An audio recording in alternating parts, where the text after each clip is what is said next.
New Jersey's governor, that would be Christie. He wants to overhaul Social Security. He wants to increase the retirement age to 69. Here's millennial pundit Ryan Gadurski. Come on in, Ryan. You're a young guy. You would, if Christie gets his way, you couldn't retire on Social Security till you're 69, as opposed to, what is it, 66 right now. But you approve of this? Well, I more than likely will probably live into my late 80s. So if you want to keep the system solvent, I'm more than likely, who knows, at the end of the day, college is a little rough, but more than likely I will live to my mid to late 80s, and we need to keep a system like this solvent. And we have to understand one basic thing, is that Social Security is not a right. On the Supreme Court in 1960, in Fleming v. Nestor, ruled that Social Security is a benefit and it's a tax, and you have no right to the money you've put into it. Sure. And in 2033, the system goes insolvent. So if we want to keep the system long-term, changes have to happen. And apart from which, we are living a whole lot longer. Life expectancy goes up a great deal. You've got to adjust that retirement. But here's one other thing that Governor Christie said.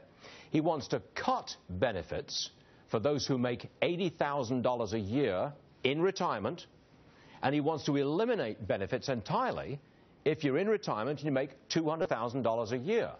Now, what do you make about that? Because that will be telling people, hey, you make a lot of money in retirement and you don't get any of the money which you contributed for all those years. Well, I think that certainly the numbers could be changed. Maybe it could be 200,000 and a million, but certainly very wealthy people do not need Social Security. Hillary Clinton makes $200,000 a speech. But they paid into it, Ryan. They paid into it. But it's not a right. It's not a right, though. It's their money. They paid into the pool. Why should they be excluded from it?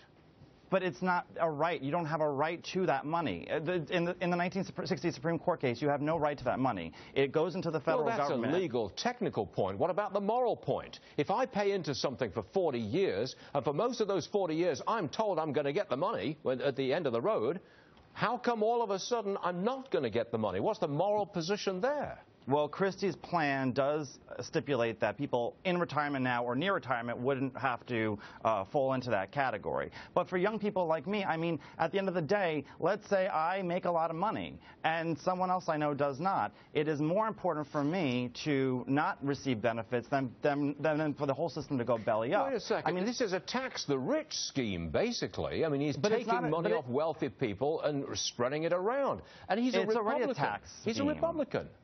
I understand that, and so am I. And the most important thing about being a conservative is conserving the livelihood of the people in which you come from. And Christie comes from a blue-class background. Hillary Clinton, her Social Security check does not pay for the dry cleaning for her pantsuits. So she does not need that money. It is a lot different for someone who makes $200,000 a speech, or a Donald Trump, or who is a billionaire. Is for somebody who works for the electric company and then, you know, at 70 years old can't physically work anymore. So now you, as a young conservative, you're prepared to tell people like me, you don't need that money, so you're not going to get it.